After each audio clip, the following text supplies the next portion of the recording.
إن الحمد لله نحمده ونستعينه ونستغفره ونؤمن به ونتوكل عليه ونعوذ بالله من شرور أنفسنا ومن سيئات أعمالنا من يهده الله فلا مضل له ومن يضلله فلا هادي له ونشهد أن لا إله إلا الله وحده لا شريك له ونشهد أن سيدنا وسندنا وحبيبنا وشفيعنا وطبيبنا وطبيب قلوبنا وأولانا ومولانا محمدا عبده ورسوله الذي أرسله بالحق إلى الخلق بشيرا ونذيرا وداعيا إلى الله بإذنه وسراجا وقمرا منيرا أما بعد فأعوذ بالله من الشيطان الرجيم بسم الله الرحمن الرحيم اليوم أكملت لكم دينكم وأتممت عليكم نعمتي ورضيت لكم الإسلام دينا صدق الله مولانا العظيم وصدق رسوله النبي الأمي الكريم ونحن على ذلك لمن الشاهدين والشاكرين والذاكرين والحمد لله رب العالمين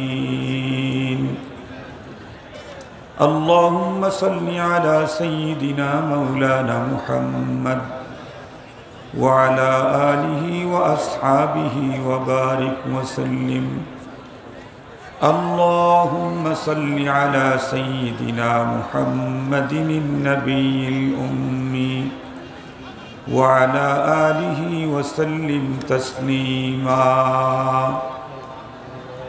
يا رب صل وسلم دائما أبدا على حبيبك خير الخلق كلهم معزز محترم অধ্যকার বৃহত্তর ফরিদপুর কওমি মাদ্রাসা উলামা পরিষদের উদ্যোগে আয়োজিত আন্তর্জাতিক ইসলামী মহাসম্মেলনের শ্রদ্ধাভাজন সম্মানিত সভাপতি মুআজ্জাজ হযরত বুজুর্গ উলামায়ে কেরাম, বিভিন্ন দ্বীনি মাদারিস থেকে আগত আজিজ তালাবা, বাংলাদেশের বিভিন্ন প্রত্যন্ত অঞ্চল থেকে সমাগত সম্মানিত সুধী, সর্বপ্রথম আল্লাহ পাকের দরবারে আলিশান লাখ কোটি শুকর, যে মহান সত্তা আমাদের হায়াতকে দীর্ঘায়িত করে আজকের এই মুহূর্ত পর্যন্ত সুস্থ সবল রেখে দুনিয়ার হাজারো ব্যস্ততাকে পিছনে ফেলে রেখে দ্বীনের নিসবতে কোরআনে পাকের মুহাব্বতে জান্নাতি আয়োজনে সাম্প্রতিককালের শ্রেষ্ঠ মানুষ উলামায়ে কেরামের সান্নিধ্যে বিশ্বের শ্রেষ্ঠ গ্রন্থ কোরআনুল কারীমের আলোচনার বরকতপূর্ণ ইজলাসে কাউকে খতিব কাউকে মুখাতাব হিসাবে হাজিরির যে সাআদত দান করলেন, সে মহান মহিয়ানের দরবারে আমরা প্রত্যেকেই শুকরগুজার হচ্ছি। জবান খুলে ভক্তি সহকারে মোহাব্বত নিয়ে দিল থেকে আবেগের সাথে উচ্চ কণ্ঠে সকলেই পড়ে নেই আলহামদুলিল্লাহ। আজকের এই মাহফিল পরিচালনায় যাদের অক্লান্ত পরিশ্রম, তাদের জন্য দোয়া করবেন। প্রশাসন, রাজনৈতিক নেতা যারা এই মাহফিলের জন্য সহযোগিতা করেছেন তাদের জন্য দোয়া করবেন। যারা সহযোগিতা করতে পারে নাই কিন্তু মুসলমান, তাদের জন্য হেদায়েতের দোয়া করবেন। হেদায়েত যদি তাদের কপালে না থাকে তাহলে আল্লাহ পাক অন্যদেরকে যেভাবে পাকড়াও করেছেন সেইভাবে পাকড়ায়ের দরখাস্ত জমা দিবেন। প্রথমে হেদায়েতের দোয়া করবেন। মুহতারাম হাজিরিন, মামুন ভাই আসার আগ পর্যন্ত আমি আপনাদের খেদমতে কিছু কথা বলবো। কথা কি শোনার মতো মানসিকতা আছে আপনাদের, নাকি কানের মধ্যে শুধু মামুনুল হক মামুনুল হক মামুনুল হক, মাথার মধ্যে এরা যদি এই স্লোগান চলতে থাকে তাহলে আর সময় নষ্ট করে লাভ নাই। তাহলে আমি 10-20 মিনিটের মধ্যে মামুন ভাইকে নিয়ে আসাই। আর যদি বলেন যে না আপনিও কিছু দিনই কথা আমাদেরকে শোনান, তাহলে আমিও কিছু দিনই কথা শুনাই। আলহামদুলিল্লাহ, রাত তো বেশি হয় নাই। তো যেহেতু আপনারা শুনতে চাইলেন, 2-1 জন বাদ দিয়ে প্রায়ই, এই জন্য খুব গভীরভাবে মহাব্বতের সাথে কথাগুলি নিতে হবে। কারণ আমি তো কোনো একটা সাবজেক্টের উপরে কথা বলবো ইনশাআল্লাহ। এলোমেলো আলোচনা তো নাই আল্লাহর মেহেরবানিতে। আজকেও এলোমেলো আলোচনা করব না, একটা সাবজেক্টের উপরে না হয় একটা আয়াতের উপরে আলোচনা করব। আলোচনা একদম সংক্ষিপ্ত করার জন্য কোরআনুল কারীমের একটা পূর্ণ আয়াত তেলাওয়াত করি নাই, একটা আয়াতের অংশ মাত্র তেলাওয়াত করেছি। এরপরে আবার তেলাওয়াতকৃত আয়াতের যে অংশ, আমি যেটা অংশটা তেলাওয়াত করেছি, এটাতে আবার 3 অংশ আছে। তার প্রথম অংশের উপরে কথা বলবো, আর 2 অংশের উপরে কথা বলবো না। এত শর্টের উপরে শর্ট, তাহলে এই কথাটুকুন তো আলোচনা শোনাই যায় নাকি বলেন? ইনশাআল্লাহ। আমি যে আয়াতে কারিমার অংশ তেলাওয়াত করেছি, যদিও পূর্ণ একটা আয়াত না, কিন্তু এ আয়াত অনেক দামি, অনেক মূল্যবান। কোরআন শরীফ তো পুরাটাই মূল্যবান, এরপরেও আল আহাম ফাল আহাম একটা বস্তু আছে। যেমন কোরআনুল কারীমের কোনো কোনো সূরাকে কোরআনের আত্মা বলা হয়েছে, কোনো কোনো সূরাকে উম্মুল কোরআন বলা হয়েছে। সব সূরাই তো কোরআনুল কারীমের, এর মধ্যেও কোনোটার চাইতে কোনোটার গুরুত্ব বেশি। এ কথা বলবো না যে কোনোটার চাইতে কোনোটার গুরুত্ব কম, এটা হবে না। কোরআনের ব্যাপারে কম শব্দ ব্যবহার করা যাবে না। কোনোটার চাইতে কোনোটার গুরুত্ব বেশি এটা বলা যাবে, তবে কোনোটার চাইতে কোনোটার গুরুত্ব কম এটা বলার অধিকার নেই। তো আমি যে আয়াতে কারিমা তেলাওয়াত করেছি, এই আয়াতটা বড় সাংঘাতিক সিরিয়াস। আজকে তো আমি তেলাওয়াত করলাম, এই আয়াতটি নবীজির আপন চাচতো ভাই একদিন তেলাওয়াত করেছিলেন, হযরতে আব্দুল্লাহ ইবনে আব্বাস রাদিয়াল্লাহু আনহু। উনি যখন তেলাওয়াত করছিলেন এই আয়াতটুকু, তো পাশে অনেক মানুষই ছিল, তার ভিতরে একজন ইহুদিও ছিল। ইহুদি তো আরবি, তেলাওয়াতের পরে আরবি তো বুঝে ফেলেছে। তেলাওয়াত শেষ হতে না হতেই ইহুদি হযরতে আব্দুল্লাহ ইবনে আব্বাসকে ডেকে বললেন, আব্দুল্লাহ, তুমি যে এখন যে আয়াত তেলাওয়াত করলা, এই আয়াতটুকুন যদি তোমাদের ধর্মীয় গ্রন্থে নাজিল না হয়ে আমাদের ধর্মীয় গ্রন্থে নাজিল হইতো, তাহলে এই আয়াত নাজিলের দিনটাকে আমরা ঈদের দিন বানিয়ে ফেলতাম। গভীরভাবে কথাগুলি বুঝতে হবে। গরম বক্তব্য শুনবেন, কত গরম শুনবেন, আসতেছি ইনশাআল্লাহ। ওই একজনের গরম দিয়েই তামাম বাংলাদেশ উত্তাল। আমার তো গরম হওয়া দরকার নাই, আবার বেশি গরমের উপরে গরম লাগলে আবার আগুন লেগে যেতে পারে। এই জন্য উনি সেই গরম করবে, আমি একটু ঠান্ডা করি আপনাদেরকে। মাশাআল্লাহ। তো হযরতে ইবনে আব্বাস রাদিয়াল্লাহু তাআলা আনহুকে যখন ওই ইহুদি বলল যে এই আয়াতটা যদি আমাদের ধর্মীয় গ্রন্থে নাজিল হতো, তাহলে এই আয়াত নাজিলের দিনটাকে আমরা ঈদের দিন বানিয়ে ফেলতাম। এই কথা শোনার পরে হযরতে ইবনে আব্বাস রাদিয়াল্লাহু তাআলা আনহু ওনাকে উত্তর দিলেন, এই মিয়া, এই আয়াত তোমাদের ধর্মীয় গ্রন্থে নাজিল হইলে তোমরা সেই দিনটাকে ঈদের দিন বানিয়ে ফেলতে। তুমি জানো কি আমার আল্লাহ পাক এই আয়াত আমাদেরকে কোন দিন নাজিল করে দিয়েছেন? ইহুদি বলে, না তো। হযরত ইবনে আব্বাস রাদিয়াল্লাহু তাআলা আনহু উত্তর করলেন, আল্লাহ পাক তো এই আয়াতকে নাজিল করতে ডাবল ঈদের দিনেই নাজিল করেছেন। তোমরা তো সিঙ্গেল ঈদ বানাতে, আর আল্লাহ পাক এই আয়াতকে নাজিল করতেই ডাবল ঈদের দিনে নাজিল করেছেন। তাহলে এখন আমাদের দুইটা জিনিস জানতে ইচ্ছে হচ্ছে এতটুক পর্যন্ত আলোচনায়। একটা হলো, এই আয়াতের এমন কি মর্মবাণী, এমন কি তথ্য আছে, এমন কোন মহান ঘোষণা আছে যেই ঘোষণার প্রতি একজন ইহুদিও ঈর্ষান্বিত। সে চাইতেছিল আমাদের ধর্মীয় গ্রন্থে যদি এটি নাজিল হতো, এমন কি মর্মবাণী, এমন কি মহান ঘোষণা, এটা আমাদেরকে জানতে হবে। নাম্বার 2, ডাবল ঈদের দিনে নাজিল হয়েছে, সে আবার কোন দিন, এটাও আমাদেরকে জানতে হবে।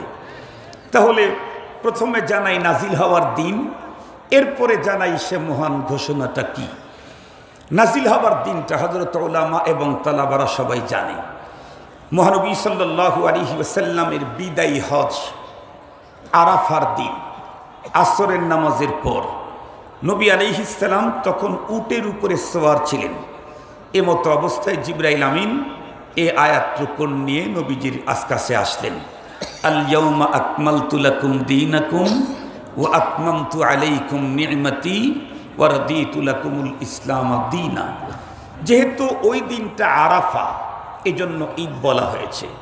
তাছাড়া আবার ওই দিনটা ছিল জুমাবার। সুবহানাল্লাহ বলেন। ইয়াউমুল জুমা ঈদুল উসবু লিল মুসলিমিন। জুমার দিন তো মুসলমানদের সাপ্তাহিক ঈদের দিন। এই জন্য ইবনে আব্বাস রাদিয়াল্লাহু তাআলা আনহু বলেছেন যে তোমরা তো এই আয়াত নাজিলের দিনটাকে ঈদ বানাতে, আল্লাহ পাক নাজিলই করেছেন ডাবল ঈদের দিনে। সুবহানাল্লাহ। এখন এই আয়াতে কি এমন মহান ঘোষণা যে ইহুদিও ঈর্ষান্বিত?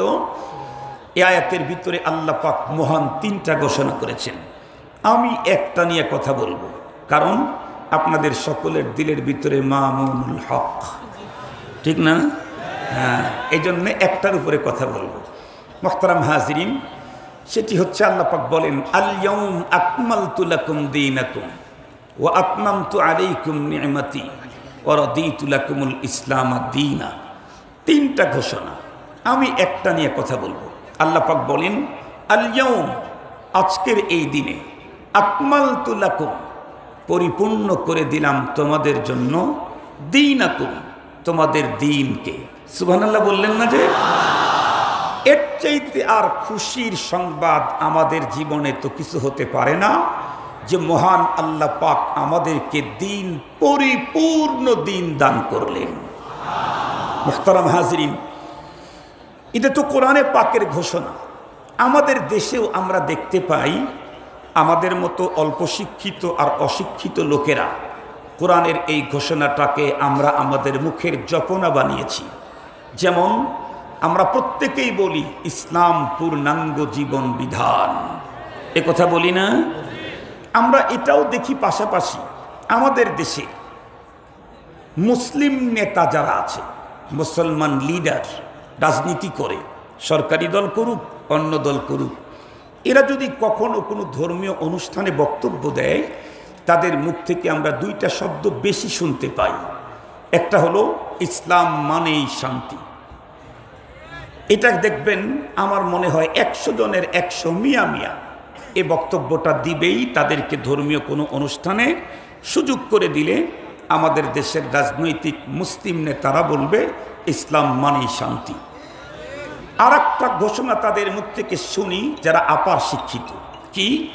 তারা বলে হচ্ছে Islam is complete code of life. এ বক্তব্যটা আমরা তাদের মুখ থেকে শুনতে পাই। আমরা ওই সমস্ত রাজনৈতিক নেতাদেরকে অন্তরের অন্তঃস্থল থেকে অভিনন্দনবাদ, সাধুবাদ, মোবারকবাদ জানাই। কারণ তারা সত্য এবং বাস্তব 2টা কথার স্লোগান দিচ্ছে, যদিও এই কথাটা আমল করতে এখনো পারে নাই, কিন্তু কমপক্ষে মুখের ভিতরে তো আছে, দিলের ভিতরে বসছে কিনা জানি না, আমল যে শুরু হয় নাই এটা তো দেখাই যায়, তবে মুখে তো আছে। তো Islam is complete code of life, এটা আমরা বলি, কিন্তু আমাদের কাজটা কিন্তু এর সাথে মিল নাই। কথার সাথে আমাদের বক্তব্যের সাথে কর্মের কোনো মিল নেই, অনেক ক্ষেত্রে বরং উল্টাটা দেখি। এই জন্য আমি Islam is complete code of life এ বিষয়টা আসলে কি, যদিও আমি ইংরেজি পড়ি নাই, আমার জীবনে কোনো দিন এক অক্ষর ক খ গ গ পড়ার জন্য স্কুলের বারান্দাতেও যাইনি। আমার আব্বা রহমতুল্লাহি আলাইহি তার 10টা সন্তান, একজনকেও, ছেলেদের একজনকেও স্কুলের বারান্দাতেও কোনোদিন পড়তে পাঠান নাই, সবাইকে কওমি মাদ্রাসায় পড়াইছেন। এরপরে আমি চেষ্টা করব এই কথাটা আপনাদের খেদমতে পেশ করার জন্য। তাহলে আমরা যারা সাধারণ মুসলমান, আমাদের স্লোগান হলো ইসলাম পূর্ণাঙ্গ জীবন বিধান। আমার দেশের যারা উন্নত শিক্ষিত মুসলিম, তাদের স্লোগান উন্নত, Islam is complete code of life. আল্লাহ পাক রব্বুল আলামিনের চূড়ান্ত ফরমান, আল ইয়াউম আকমালতু লাকুম দীনাকুম। খুব ভালো করে বুঝবেন। প্রথম কথা হলো, কথাটা পরিপূর্ণ করার জন্য একটা কথা বুঝতে হবে।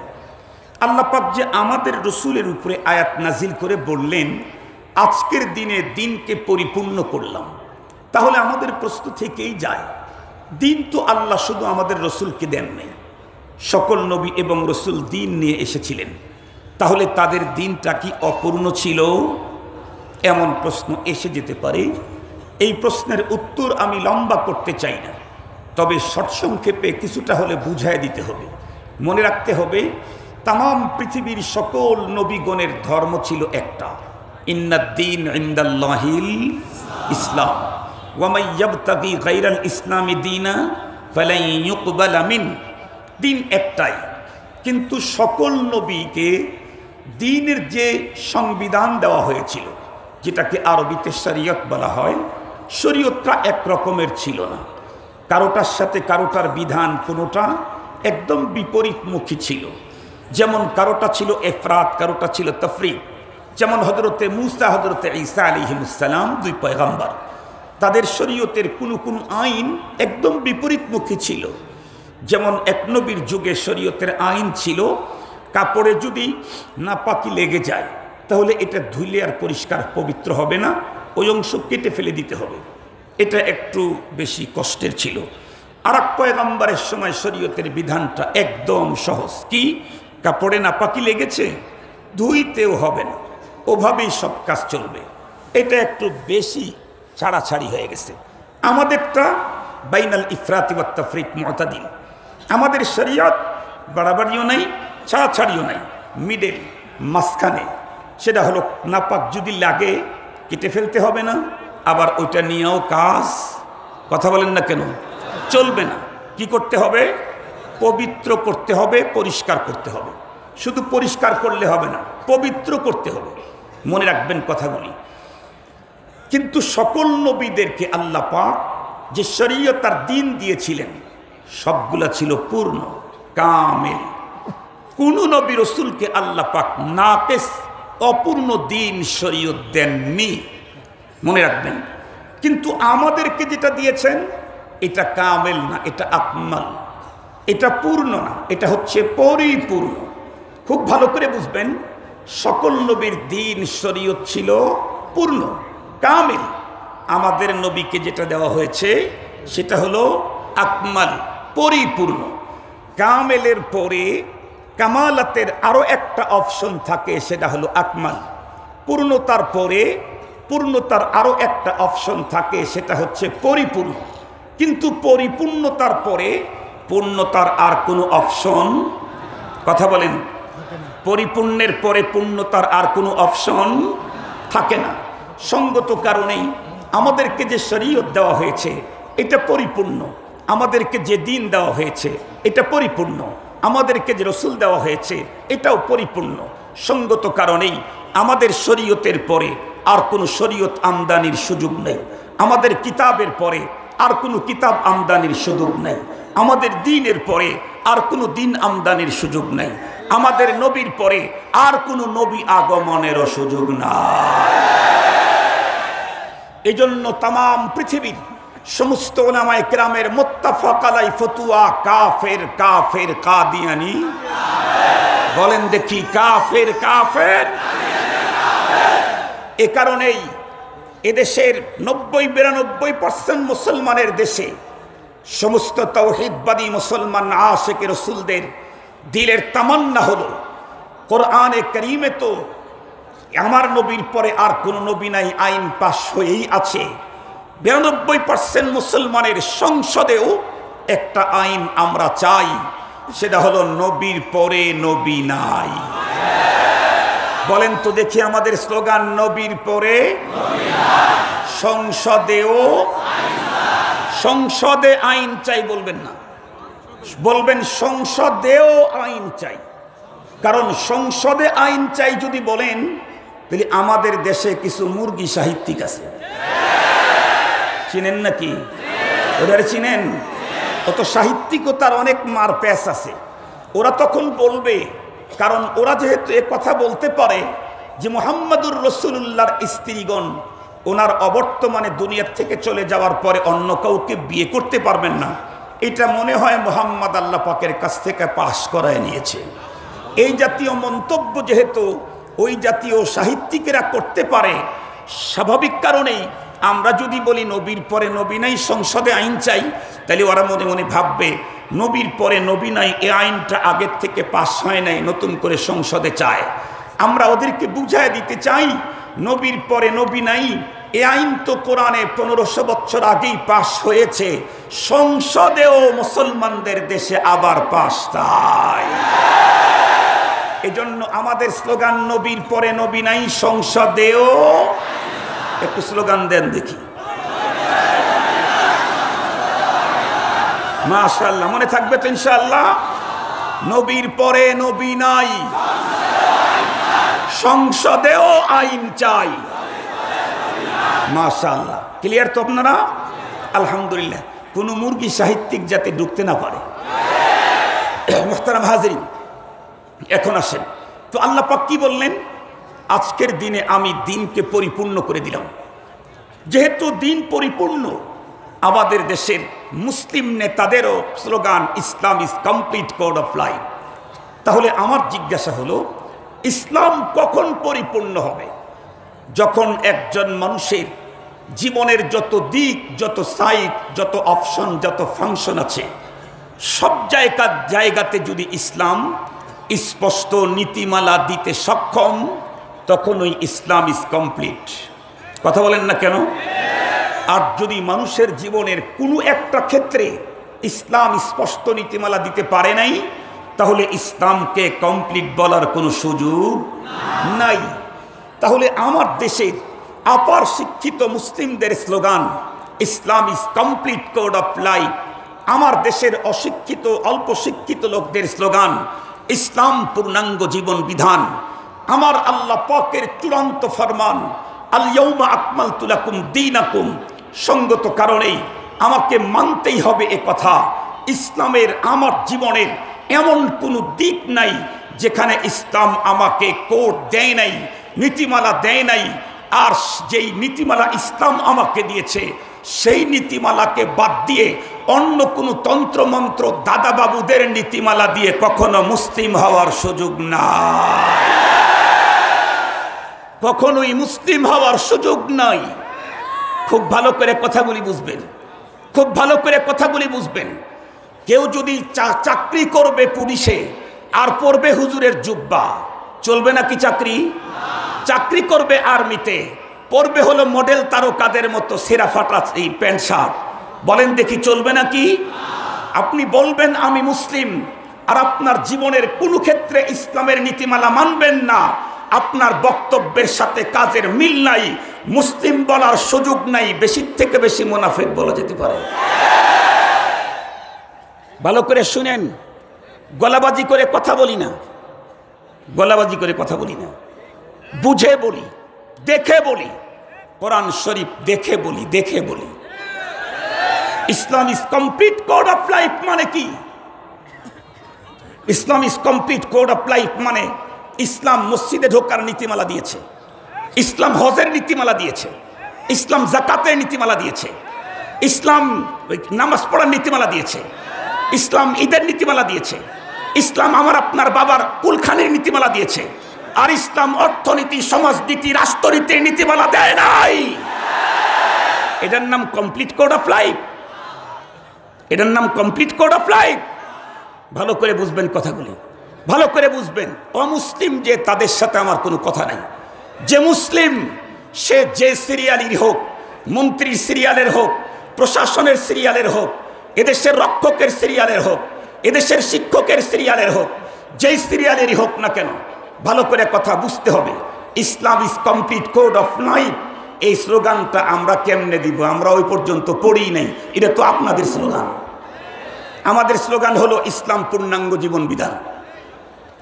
তাহলে এখন ভালো করে কথাগুলি বুঝবেন। আমাদের দেশে স্বাধীন দেশের স্বাধীন নাগরিক এরা কেউ আর্মিতে চাকরি করে। আমার ভাগ্নেও আর্মিতে আছে, আমার ভাগ্নে, আমার চাচা, আমার ছেলে, ধরেন আমার ভাতিজা, এরাই তো আর্মিতে আছে। ভালো করে বুঝবেন, ওরা কিন্তু স্বাধীন দেশের স্বাধীন নাগরিক। কিন্তু শুধুই আর্মিতে চাকরি করার কারণে চুল বড় হলে কাটার অধিকার আছে, কিন্তু যে কোনো ডিজাইনে কাটার অধিকার নাই। কথা বলেন না কেন? কোনো আর্মি পার্সন নেইমার আর মেসি কাটিং দিতে পারবে চুল কাটতে? কোন army person Neymar Messi cutting দিতে পারবে না। আর্মি পার্সনকে আর্মি কাটিং দিতে হবে। আর্মি জামা যে পরবে, জামা ডিউটি পালন করতে অফিস চলাকালীন অবস্থায় এই জামার কাপড় চয়েস করার অধিকার নাই, প্রিন্ট চয়েস করার অধিকার নাই, কালার চয়েস করার অধিকার নাই, ডিজাইন চয়েস করার অধিকার নাই। কেন? স্বাধীন দেশের স্বাধীন নাগরিক হলে কি হবে? তুমি যেহেতু আর্মি পার্সন, এই জন্যে তোমার পোশাক হতে হবে আর্মি ডিজাইনের। এমনকি পায়ের যে জুতা পরবে, জুতা শু, এটাও যে কোনো জুতা পরে ডিউটি পালন করার কোনো সুযোগ। শুর ডিজাইন দেবে কে? এ ভাই কথা বলেন না কেন? শুর ডিজাইন দেবে কে? আর্মি দেবে, আর্মি দেবে। আর্মি শু পরে তাকে ডিউটি পালন করতে হবে। এমনকি বেচারা অসুস্থ হয়ে গেছে, বলেন তো দেখি, চিকিৎসায় যত্রতত্র নেওয়ার অধিকার আছে নাকি? চিকিৎসার ব্যাপারেও তার স্বাধীনতা নাই, কারণ তুমি নর্মাল কোনো ব্যক্তি নও, তুমি আর্মি পার্সন। তোমার চিকিৎসাতেও তোমার স্বাধীনতা নাই, তোমার চুল কাটাতে তোমার স্বাধীনতা নাই, তোমার পরনের পোশাকে তোমার স্বাধীনতা নাই, তোমার পায়ের সুর ব্যবহারে তোমার স্বাধীনতা নাই।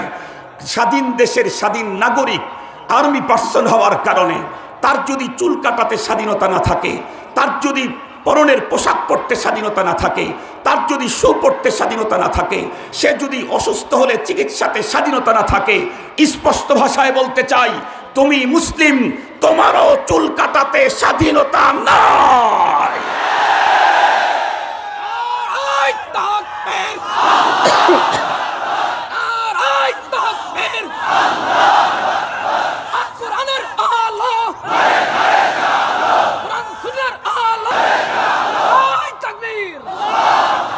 সম্মানিত হাজরিন, আর্মি চুল কাটবে হলো আর্মি ডিজাইনে, মুসলমান চুল রাখবে মুহাম্মাদি ডিজাইনে। আর্মির পরনের পোশাক হবে আর্মি সেট, মুসলমানদের পরনের পোশাক হবে মুহাম্মাদি ডিজাইনের। মুসলমানের পায়ের জুতা হবে মুহাম্মাদি ডিজাইনের, মুসলমানের চিকিৎসা হবে মুহাম্মাদি ডিজাইনে, মুসলমান সমাজ পড়বে মুহাম্মাদি ডিজাইনে, মুসলমান অর্থনীতি পরিচালনা করবে মুহাম্মাদি ডিজাইনে, মুসলমান রাষ্ট্র পরিচালনা করবে মুহাম্মাদি ডিজাইনে। এদেশের একজন আর্মি যদি 6 মাস পর্যন্ত আর্মি কাটিং চুল না কাটে, পোশাক যদি না পরে, শু যদি না পরে, যেমন তেমন করে যদি ঘোরে, ওই আর্মি যেমন আর্মিতে থাকতে পারে না। আপনি মুসলিম কয় যুগ পর্যন্ত ধর্মীয় অনুশাসন না মানলে মুসলিম থাকতে পারেন, ভাবার ব্যাপার। এটাও ভাবার ব্যাপার। মুহতারাম হাজরিন, কথাগুলো একটু ভালো করে মনে রাখবেন। রব্বুল আলামিন কোরআন শরীফের ভিতরে ঘোষণা করেছেন, লাকাদ কানা লাকুম ফি রাসূলিল্লাহি উসওয়াতুন হাসানা। তোমাদের জন্য মডেল, আমাদের জন্য মডেল কে? কথা বলেন, আমাদের জন্য মডেল কে? কি কি কি আপনাদের কি? ও একটু পিছিয়ে যেতে বলতেছেন? আচ্ছা আচ্ছা ভাই, আপনি কথা বলেন। আমাদের জন্য ডিজাইন মডেল কে? জোরে বলেন কে?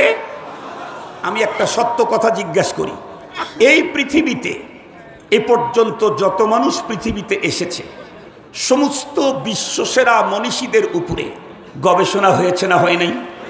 কথা বলেন, গবেষণা হয়েছে না হয় নাই? গবেষণা যে করেছে, দি 100 বইটা যিনি লিখলেন, উনি কি কোনো মুসলিম? উনি মুসলিম পার্সন নন। গবেষণা করেছে হলো একজন ইহুদি। সেই ইহুদি তামাম পৃথিবীর বিশ্বসেরা সমাজ সংস্কারক, বিশ্বসেরা রাষ্ট্রনায়ক, বিশ্বসেরা প্রজা, বিশ্বসেরা অভিভাবক, বিশ্বসেরা ছাত্র, বিশ্বসেরা উস্তাদ, সব দিক থেকে 100% গবেষণা করে করে করে করে আমার রসুলকে পিছিয়ে নাম্বার দেওয়ার চেষ্টা করেছে 1000 বার। পেরেছে না ব্যর্থ হয়েছে? তো ইহুদি যদি তার কলমে কথা বলতে বাধ্য হয়, পৃথিবীর শ্রেষ্ঠ সমাজ সংস্কারক মুহাম্মদুর রাসূলুল্লাহ, পৃথিবীর শ্রেষ্ঠ অভিভাবক মুহাম্মদুর রাসূলুল্লাহ, পৃথিবীর শ্রেষ্ঠ রাষ্ট্রনায়ক মুহাম্মদুর রাসূলুল্লাহ, তাহলে মুসলিম দেশের মুসলিম শাসকেরা পৃথিবীর শ্রেষ্ঠ রাষ্ট্রনায়ক মুহাম্মদুর রাসূলুল্লাহকে মানতে তাদের বাধা কোথায়? এদেশের জনগণ জানতে চায়। মুহতারাম হাজিরিন, কথাগুলো একটু ভালো করে বুঝবেন। শুধুমাত্র কেবলমাত্র রাষ্ট্র পরিচালনাতেই আমার রসুল আমার মডেল তা কিন্তু না।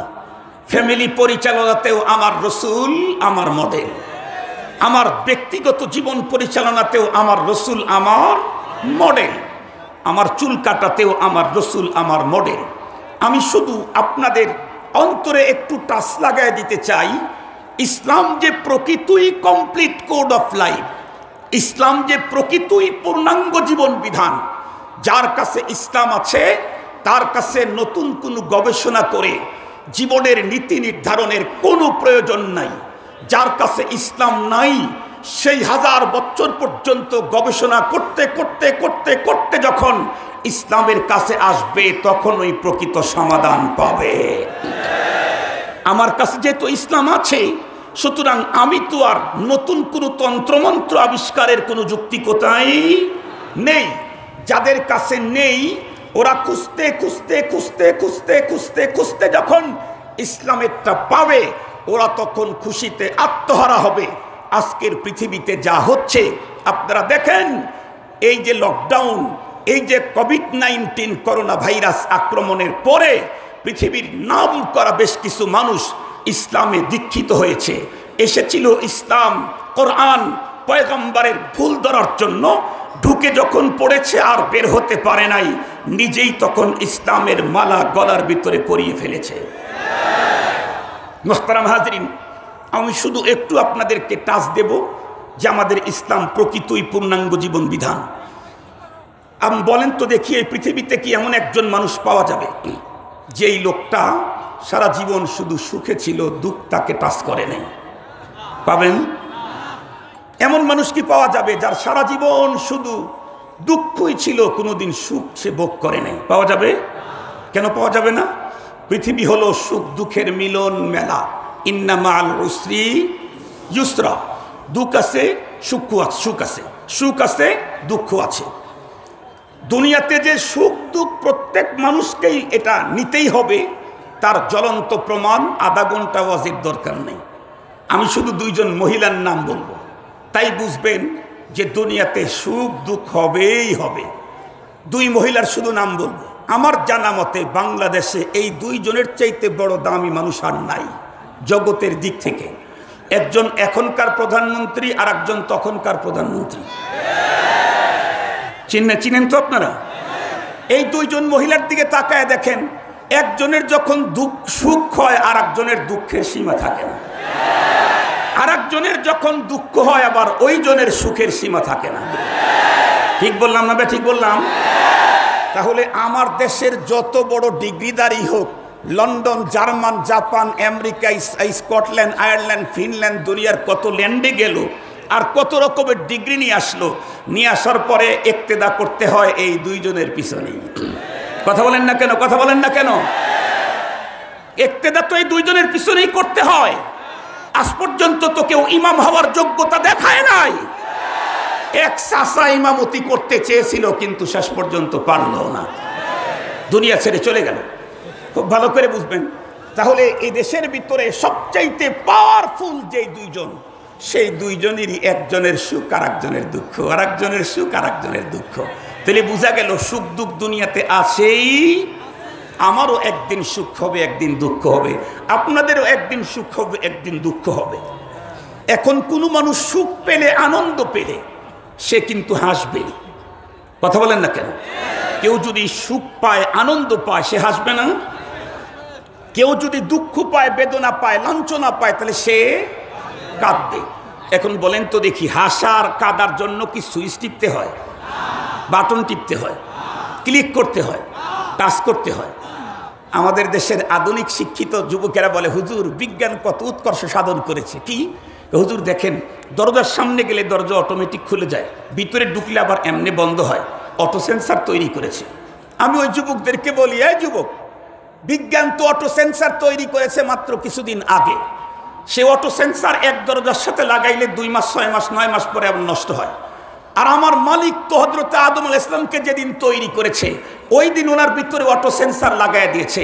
তোমার মধ্যেও দিয়েছে, আমার মধ্যেও দিয়েছে। বিজ্ঞান তো অটো সেন্সার লাগাইছে, গরিবের ঘরে লাগানো যায় না, বড়লোকের ঘরে লাগায়। আর আসমানের মালিক তো অটো সেন্সার লাগাই দিয়েছে, যার একটা হাত নাই, পা নাই, ওর ভিতরে অটো সেন্সার লাগানো আছে। অটো সেন্সার কি? কেউ যদি আনন্দ পায়, খুশির কিছু পায়, তাহলে সে অটো সেন্সারের কারণে একাই হেসে দেয়। ওকে ক্লিক করা লাগে না, টাচ করা লাগে না, বলা লাগে না বাবা হাসো হাসো হাসো, বলতে হয় নাকি? কেন? সেন্সার লাগানো আছে। আনন্দ পেলে, খুশি পেলে হেসে দিবে অটো সেন্সারের কারণে। দুঃখ পেলে, বেদনা পেলে কেঁদে ফেলবে অটো সেন্সারের কারণে। এই যে হাসি আর কান্না পৃথিবীর প্রতিটি মানুষের জীবনে আছেই। কথা বলেন, পৃথিবীর প্রতি মানুষের জীবনে আছেই, আছে। সেই হাসি আর কান্নার ব্যাপারেও ইসলাম আমাকে স্পষ্ট নীতিমালা দিয়েছে। আল্লাহু আকবার বলেন। আমি যে হাসবো আর কান্না করব, এটার ব্যাপারেও ইসলাম আমাকে স্পষ্ট নীতিমালা দিয়েছে। তুমি মুসলিম, যেমন খুশি তেমন হাসি দিতে পারবা না। তুমি মুসলিম, ব্যথা তোমার যতই হোক, যেমন খুশি তেমন কান্না করতে পারবা না। তুমি মুসলিম, অটো পদ্ধতিতে পাস করছো, তাও আবার গোল্ডেন এ প্লাস। হাসি তো তোমার বাদ ভাঙ্গা হবে। একে তো অটো পাস, তারপরে গোল্ডেন এ প্লাস।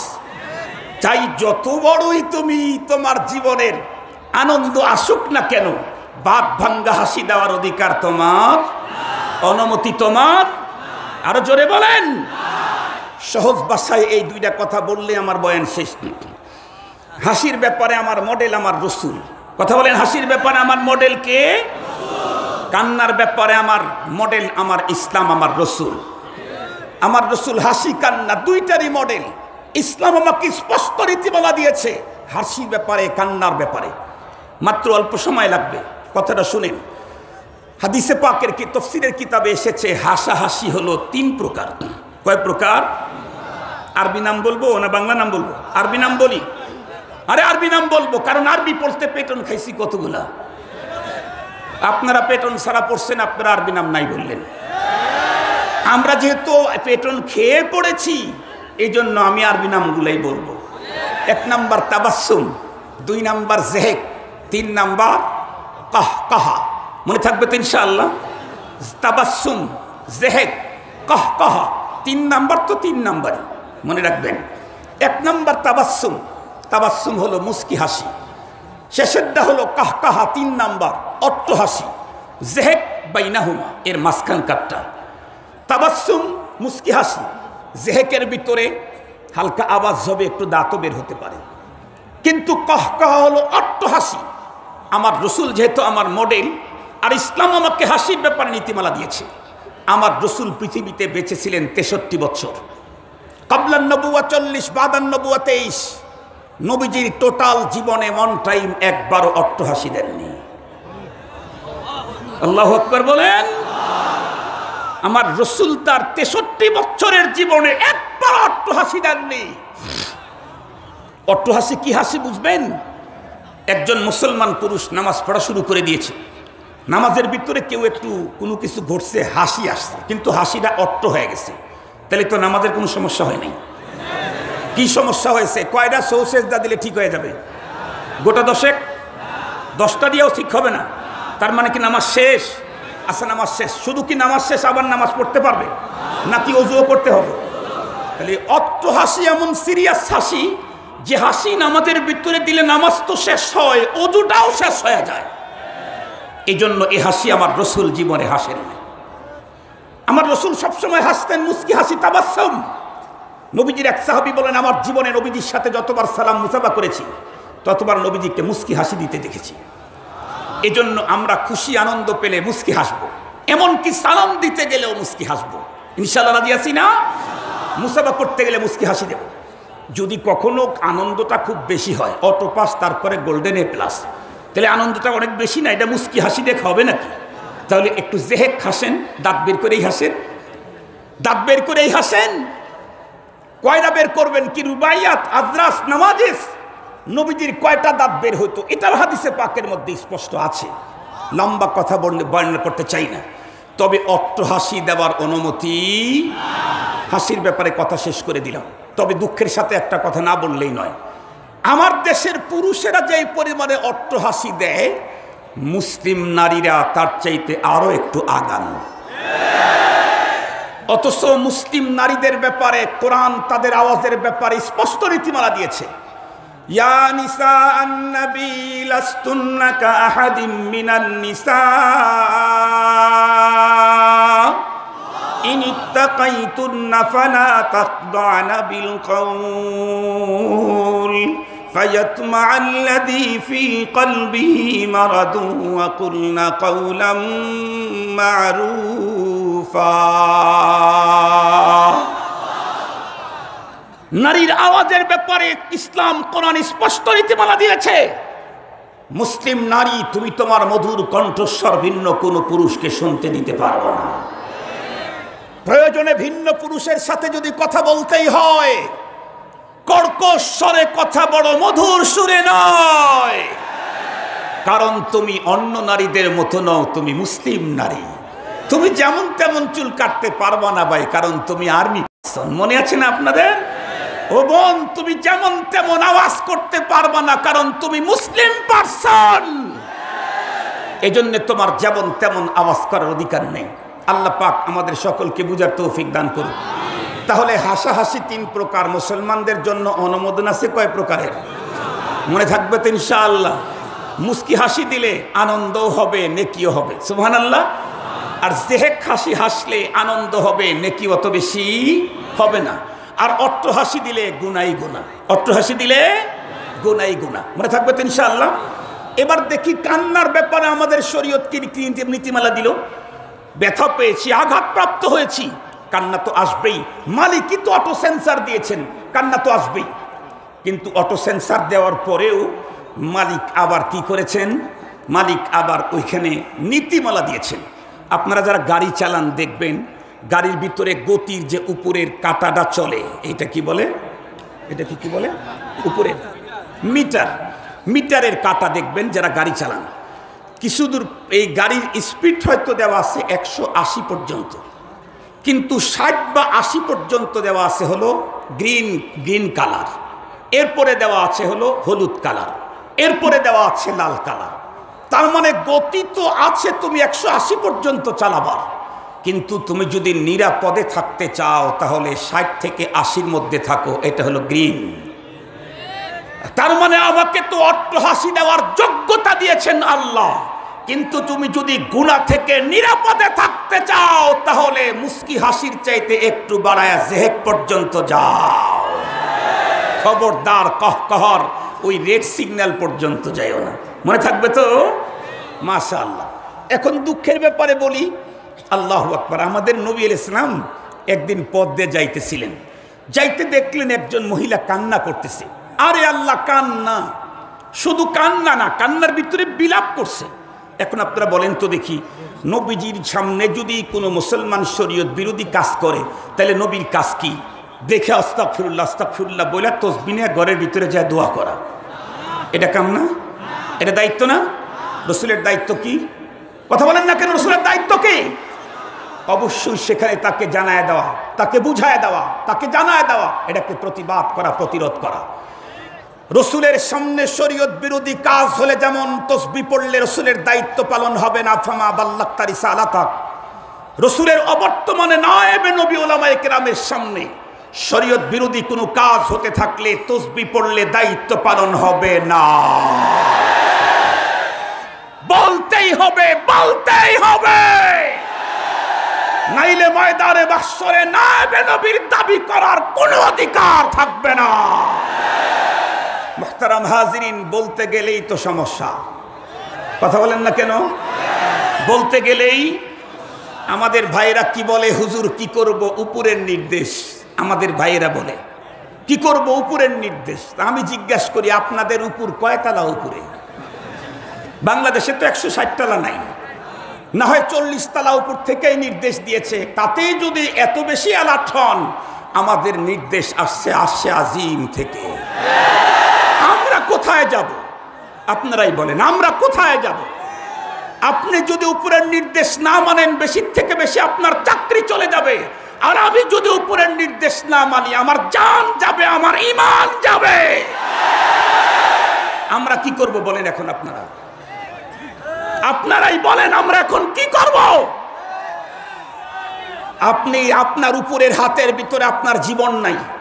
আমার উপরে যিনি নির্দেশ করেছেন তার হাতে আমার জীবন। তারটা না মানলে শুধু আমার জীবন গেলেই তো হলো না, আমার ঈমানও তো চলে যাবে। জীবন দিতে তো পারি, কিন্তু ঈমান তো দিতে পারি না। মুহতারাম হাজিরিন, তো নবী আলাইহিস সালাম সামনে গেলেন, মেয়ে ডাকে বললেন, এই ভাই আপনি এত কথা বলেন কেন? আওয়াজ যদি শোনা যায় তাহলে সবর করেন, সবর করেন। আমি কিন্তু নরম হুজুর, মামুন সাহেব কিন্তু গরম হুজুর। মামুন সাহেব কিন্তু সিরিয়াস গরম হুজুর, তার সাথে কেউ কথা বলার সাহস করে না। আমাদের কি দিয়ে মানুষ কথা বলে? এত গরম, বক্তৃতার মঞ্চে যেমন গরম, বাইরেও তেমন গরম। কথা কি বুঝতে পারছি? কিন্তু একদিক থেকে আমরা নিশ্চিত থাকতে পারি, সেটা হলো মামুনুল হক। আশা করি এই লোকটা কোনোদিন কারো দালালি করবে না। হক তার কাছে নিরাপদ। কথা বলেন, হক তার কাছে। নামই হলো মামুনুল হক। হক তার কাছে নিরাপদ। আশা করি, আমরা দোয়াও করি। এই জন্য আওয়াজ আমার সময় যা করছেন, অসুবিধা নাই। আমি নরম মানুষ, আমার ঘাড়ে একজন বসে থাকলে আমার ঝামেলা নাই, আমি নরম মানুষ। কিন্তু মামুন ভাইয়ের সাথে কিন্তু গ্যাস লাগাইলে খবর আছে। এই জন্য আপনারা একটু অ্যালার্ট থাকেন। তো নবী আলাইহিস সালাম ওই মেয়েটাকে বললেন, এমা তুমি এভাবে কান্না করছো কেন? সবর করো। মেয়েটা অল্প শোকে কাতর, অধিক শোকে মানুষ পাথর হয়ে যায়। মেয়েটা পাথরের মতো হয়ে গেছে। নবীজি যে আওয়াজ করছেন, এটা মেয়েটা শোকের কারণে বুঝতেই পারে নাই, এবং মাথাটাও উপরে উঠায় যে দেখবে কে আওয়াজ করলো, তাও উঠায় নাই।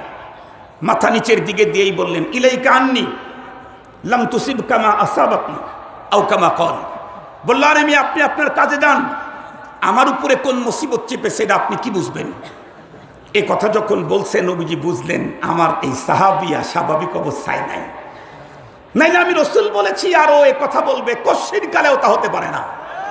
আল্লাহ পাকের চূড়ান্ত ফরমান, ইয়া আইয়ুহাল্লাযীনা আমানু লা তারফাউ আসওয়াতাকুম ফাওকা সাওতিন নবী ওয়া লা তাজহারু লাহু বিল কওলি কাজহারি বাদিকুম বাদা আন তাহবাতা আমালুকুম ওয়া আনতুম লা তাশউরুন। আল্লাহ তো আগেই নোটিশ দিয়েছেন, এই ইমানদার, খবরদার আমার রসুলের সামনে দাঁড়ায় উচ্চবাচ্য করবা না।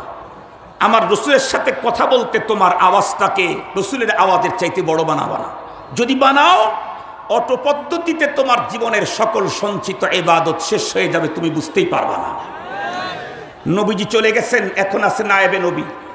সাধারণ কোনো মুসলমান নায়েবে নবীর সামনে উচ্চবাচ্য করলে তার আমল ঠিক থাকার কথা না। যদি আপনারা বলেন আপনারা কি নবী, তাহলে আমরা বলবো আপনারা কি সাহাবী। যদি বলেন যে আপনারা কি নবী, আমরা বলবো আপনারা কি সাহাবী। সাহাবী হয়ে নবীর সামনে জোরে কথা বললে তার আমল যদি শেষ হয়, নায়েবে নবীর সামনে পাবলিক জোরে কথা বললে তার আমল টিকে থাকার কথা না। মুহতারাম হাজিরিন, সাহাবী একটা পাশে দাঁড়ানো ছিল, তো দেখলো যে মেয়ে তো সর্বনাশ হয়ে গেল, কারণ নবীজি কে বলছে ইলাইকা আননি, ওর আর কিছু থাকে। সাহাবী দৌড়ে এসে এই মহিলাকে নিজের দিকে তার তাওয়াজ্জু নিয়ে নিলেন। নিয়ে নেওয়ার পরে বললেন, এই তুমি কাকে বললা ইলাইকা আননি? বলে কে, কি হয়েছে ভাই? তাই কে মানে? কিছুক্ষণ আগে একজন লোক এসে তোমাকে বললো না যে সবর করো? কয় হয় এরকম শুনছিলাম, আমি তো শোকে কাতর, কে কি বলেছে আমার তা মনে নেই। সাহাবী তখন বলল, তোমার কাছে নবীজি এসেছিলেন। মেয়েটি তখন অবাক হয়ে গেছে। তারপরে নবীজি তোমাকে সবরের কথা বলছেন, আর তুমি তখন নবীজিকে বললা আপনার কাজে আপনি যান। সাহাবিয়া মহিলা সাহাবীর অন্তরে তখন নবীকে কষ্ট দেওয়ার আঘাতটা বেশি হয়ে গেল।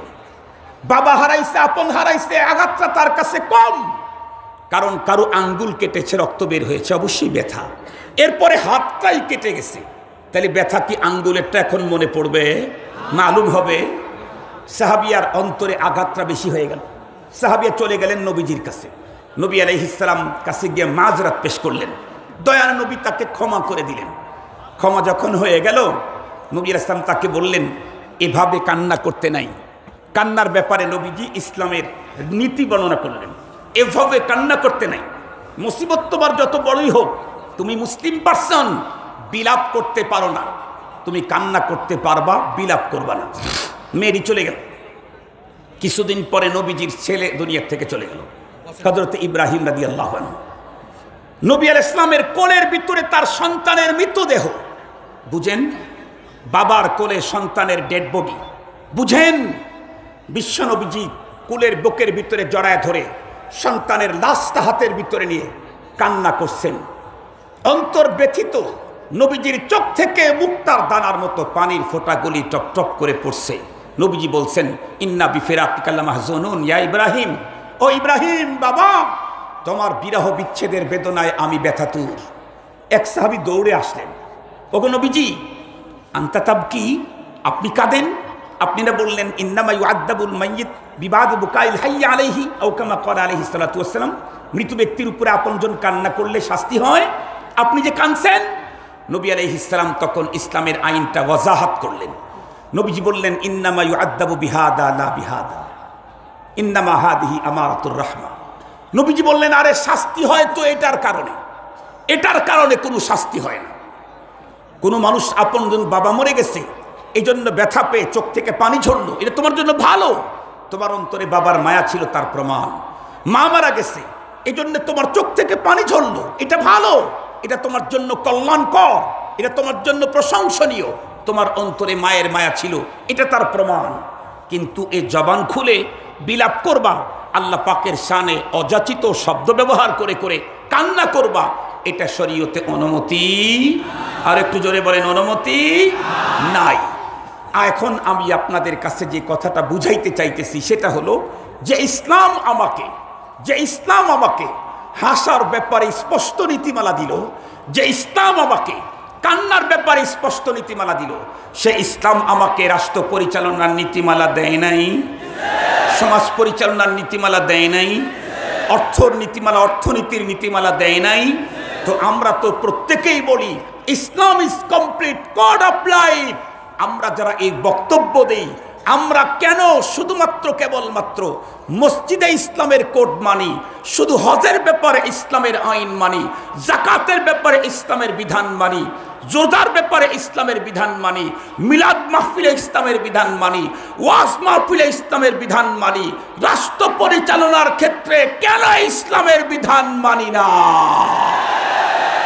মুহতারাম হাজিরিন, আপনারাই তো বললেন Islam is complete code of life. Islam is complete code of life হতে চাইলে রাষ্ট্র পরিচালনাতেও ইসলামের কোড মানতে হবে, দেশ পরিচালনায় ইসলামের কোড মানতে হবে, সমাজ পরিচালনায় ইসলামের কোড মানতে হবে, অর্থনীতির ব্যাপারে ইসলামের কোড মানতে হবে, ফ্যামিলি নীতির ব্যাপারে ইসলামের কোড আমাকে মানতেই হবে। মুহতারাম হাজিরিন, আমি যদি মানি তাইলেই তো মুসলিম, না মানলে মুসলিম? একটু জোরে বলেন। একটা কথা বলেই আমার আলোচনা শেষ করে দিচ্ছি। এই যে আমার শরীরে এখনো অনেক ঘামছে, এখন তো বয়ান করছি শক্তি দিয়ে, জন্য ঘেমে গেছে। গাড়ির ভিতরে বসে থাকি, আমার শরীর ঘেমে যায়, তো ডাক্তারকে ফোন দিলাম। ফোন দিলে ডাক্তার আমাকে বলল যে আপনার শরীরে মনে হয় পটাশিয়াম শর্ট, এই জন্য শরীরটা বেশি ঘামছে, দূর থেকে যেটা বুঝি আর কি উনি বললেন। তা আমি বললাম তাহলে পটাশিয়াম পাবো কোথায়? তো উনি বললেন ডাবের পানিতে প্রচুর পটাশিয়াম আছে। এখন এই কথা শোনার পরে এখন ধরে নেন আমি আমার বাড়িতে ডাবের গাছ লাগাইলাম 1000 ডাব। ধরে নেন ডাবের গাছ যেগুলা লাগাইছি এটা নর্মাল গাছ লাগাইনি, সব হাইব্রিড গাছ লাগাইছি।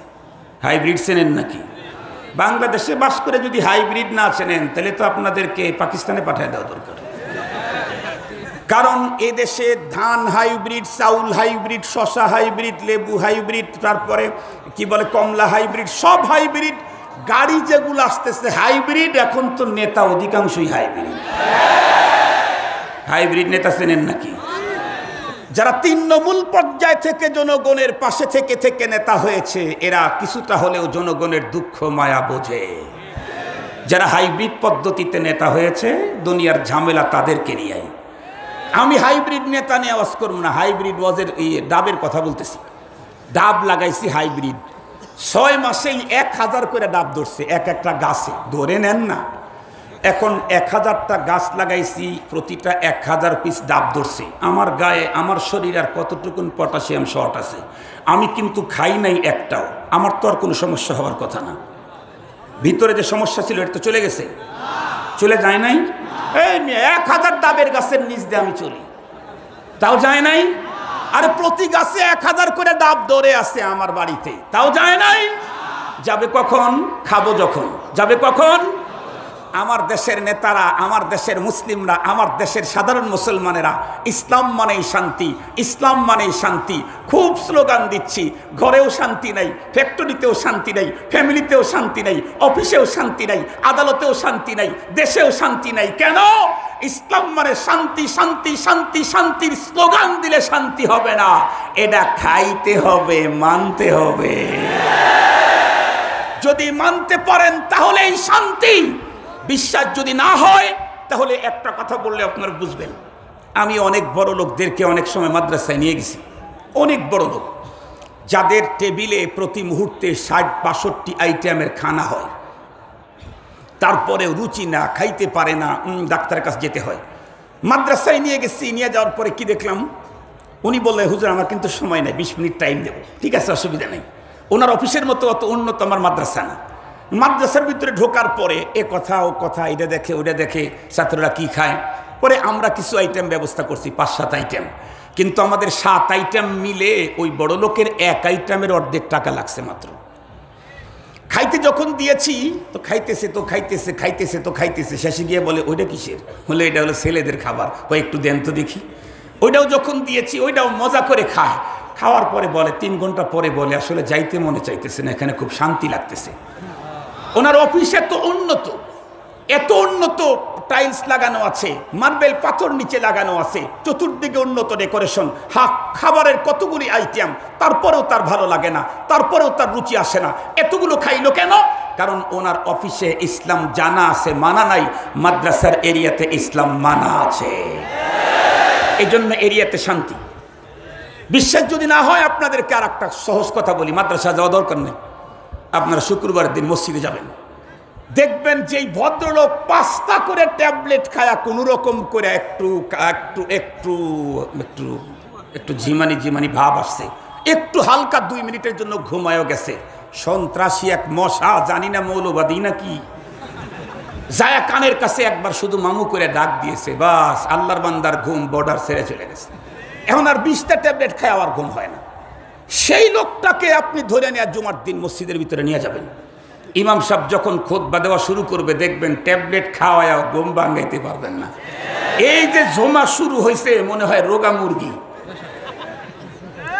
রোগা মুরগিকে ধাক্কা দেয়, ওই যে বাড়িওয়ালা ধাক্কা দেয় না, যাতে দেখা যায় যে স্ট্রং আছে, ভালো আছে, আবার আবার আবার দেখবেন মসজিদের ভিতরে কিছু মানুষ এভাবে ওখানে ঘুমাইতে থাকে, এই এই হুজুর এই নামাজের টাইম, এরপরেও ঘুমায়। অফিসের ভিতরে ঘুম হয় না কেন? ওখানে ইসলামের মানামানি নাই।